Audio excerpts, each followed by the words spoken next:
गर्मियों का मौसम हो, आमों का सीज़न हो और हम ये मैंगो डिलाइट ना बनाएं, ये तो हो नहीं सकता।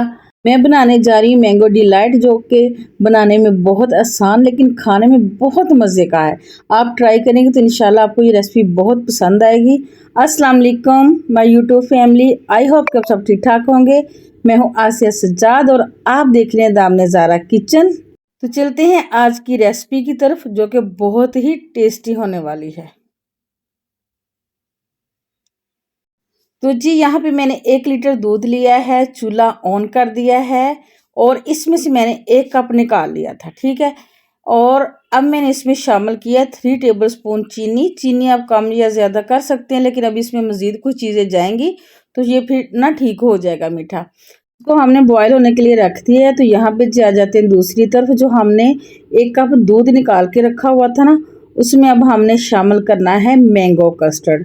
मैंगो डिलाइट बन रहा है तो ज़ाहिर है फिर मैंगो कस्टर्ड ही लेंगे। इसको हमने अच्छे से मिक्स कर लेना। ये 3 टेबलस्पून मैंगो कस्टर्ड मैंने इसमें शामिल करके इसको अच्छे से मिक्स कर लिया है, ताकि इसमें कोई भी गुठली वगैरह ना रह जाए।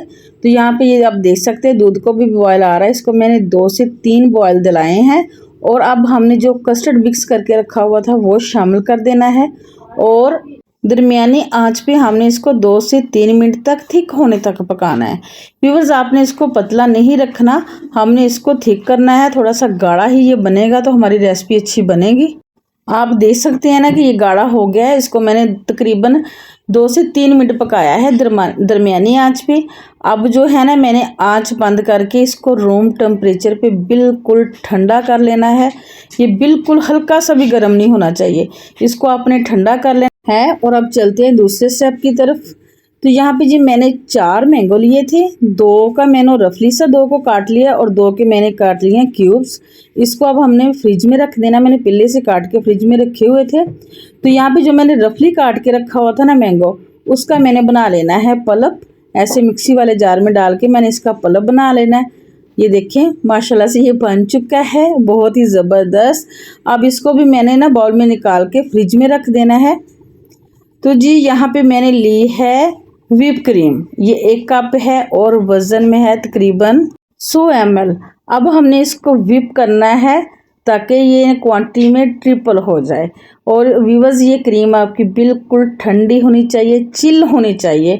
अगर गर्म होगी तो ये मेल्ट होना शुरू हो जाएगी, व्हिप नहीं होगी तो ये ख़राब हो जाएगी, ठीक है। फिर यानी कि ना जिस क्वांटिटी में हमें चाहिए तो ये उसमें नहीं आएगी। तो आप देख सकते हैं इसको मैंने 2 से 3 मिनट बीट किया है और आप देख सकते हैं हमारे बीटर के कटर से ये गिर नहीं है, इतनी थिक होनी चाहिए, ठीक है ना जी। अब आ जाते हैं फिर दूसरी तरफ। यहाँ पे जो हमने कस्टर्ड रखा हुआ था ना रूम टेम्परेचर पे ठंडा होने के लिए, वो ठंडा हो चुका है।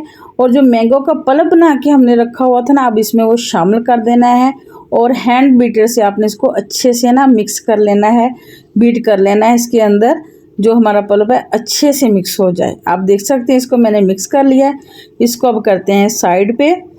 यहाँ पे जी मैंने ली है डिश। आपकी जो डिश है ना वो डीप होनी चाहिए, ठीक है। आप कोई सी भी डिश ले सकते हैं जो भी आपके पास अवेलेबल हो। तो इस जो कस्टर्ड हमने बना के रखा हुआ था इसमें वो डाल देना है मैंने।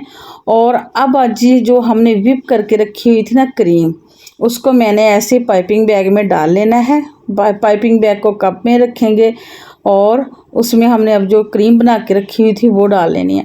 आपके पास अगर पाइपिंग बैग नहीं है तो कोई इशू नहीं है, कोई मसला नहीं है। आप किसी भी तरीके से आपने जो क्रीम है ना कस्टर्ड के मेज़े के ऊपर लगानी है, इसकी एक लेयर लगानी है। आप चम्मच से लगा लें, अगर आपके पास पाइपिंग बैग नहीं है तो किसी तरीके से आप लगा लें। तो आप देख सकते हैं मैंने पाइपिंग बैग में डाल के इसके वो मैंने हल्का से कट लगाया है और सारी जो क्रीम है मैंने इसकी एक लेयर लगा देनी इसके ऊपर, कस्टर्ड के ऊपर। इस तरह से आसानी हो जाती है, आप देख सकते हैं। अब मैंने एक स्पैचुला लेना है और इसको सारा सा इक्वल कर लेना है, सीधा कर लेना है, ठीक है। तो व्यूअर्स, अगर इस टाइम पे आके आपको मेरी रेसिपी पसंद आई तो प्लीज़ लाइक शेयर ज़रूर कीजिएगा। चैनल पे नहीं है तो चैनल को सब्सक्राइब करें। तो आप देख सकते हैं यहाँ पे माशाल्लाह से लेयर लग चुकी है। और जो क्यूब्स कट करके हमने रखे हुए थे ना फ्रिज में, अब उससे मैंने इसको गार्निश करना है। आप अपनी मर्ज़ी से इसकी डेकोरेशन कर सकते हैं। आप देख सकते हैं ना माशाल्लाह बहुत ही ज़बरदस्त मज़े का हमारा मैंगो डिलाइट डिज़र्ट बन के तैयार हो चुका है। आप इसको फ्रिज में रखें, चिल करें, खूब ठंडा करें और खाएं और मुझे कमेंट बॉक्स में जाके बताएं कि आपको ये रेसिपी कैसी लगी।